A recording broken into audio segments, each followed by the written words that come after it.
SN12.43 at Savatthi. Monks, I will teach you the origin and the passing away of suffering. Listen to that and attend closely. I will speak. Yes, noble sir, the monks replied. The Blessed One said, at what, monks, is the origin of suffering? In dependence on the I and forms, I consciousness arises. The meeting of the tree is contact. With contact as condition, feeling comes to be. With feeling as condition, craving. This is the origin of suffering.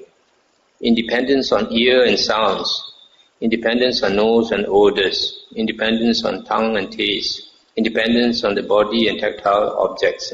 Similarly, this consciousness arises, and then the meeting of the tree, namely the sense organ, the sense object, and the sense consciousness is contact, and with contact as condition, feeling arises. With feeling as condition, craving. This is the origin of suffering. Stop here for a moment. So here you see, for this, any one of the six consciousness to arise, there has to be this condition that the sense organ must be there. For example, for your eye consciousness to arise, you must have a good eye, and then there is form for the in front of the eye. So with these two as condition, eye consciousness arises.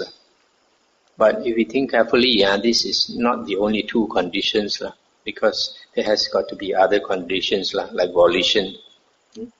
Volition, the will to live, then consciousness can prolong, because independent origination, consciousness arises dependent on sankhara, dependent on volition, right? So this is another two conditions for eye consciousness to arise. You got to have eye and forms. So once you have eye and forms, say like something comes before your eye, the eye consciousness arises, and then the meeting of the tree, that means the contact of the tree will start the mind working. Feeling arises. Feeling is the first thing, and then after feeling you have perception. After feeling you have perception. Then after that you may have thinking. Then after that you may have intention, intending to do something. Maybe you see something attractive, then you have this perception, and then you intend to obtain it or something. So this starts the mind working. So, but once you have feeling, then if it's a pleasant feeling, then craving arises. Once you have craving, then this dependent origination goes. Craving leads to clinging or attachment, which leads to being, which leads to birth and suffering. So that's the origin of suffering. And what, monks, is the passing away of suffering? Independence on the I and forms, I consciousness arises. The meeting of the tree is contact. With contact as condition, feeling comes to be. With feeling as condition, craving. But with the remainderless fading away and cessation of that same craving comes cessation of clinging. With the cessation of clinging, cessation of existence or being. With the cessation of being, cessation of birth. With the cessation of birth, aging and death, sorrow, lamentation, pain, displeasure and despair cease. Such is the cessation of this whole mass of suffering. This is the passing away of suffering. Similarly, independence on the ear and sounds, and on the mind and mental objects, this consciousness arises, and the meeting of the tree is contact, and with contact as condition, feeling comes to be. With feeling as condition, craving. But with the remainderless fading away and cessation of that same craving comes cessation of clinging, and then leads to cessation of being, cessation of birth, etc. Such is the cessation of this whole mass of suffering. So here, this sequence, you can consider it.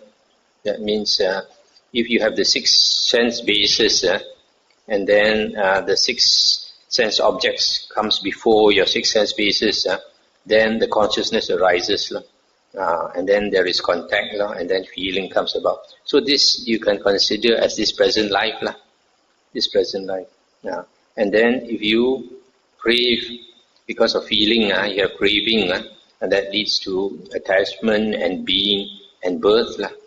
So birth refers to the next life, birth and aging and dying and all that. So here you're talking about two lifetimes, present lifetime and the future lifetime. So it says, if you want to stop that suffering, this you have to, with the remainderless fading away and cessation of that same craving comes cessation of clinging. So you have to stop the chain that leads to suffering at craving. If you stop your craving for all the things in the world, which also means you have to let go. You have to let go of your attachments, your clinging. And then slowly that leads to the cessation of being. And then that will lead to the cessation of birth or rebirth.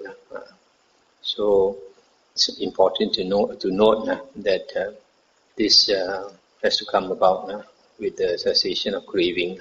But for you to cut craving, you have to know enough Dhamma, have to practice enough Dhamma so that you reduce your ignorance. With strong ignorance, you cannot stop this suffering.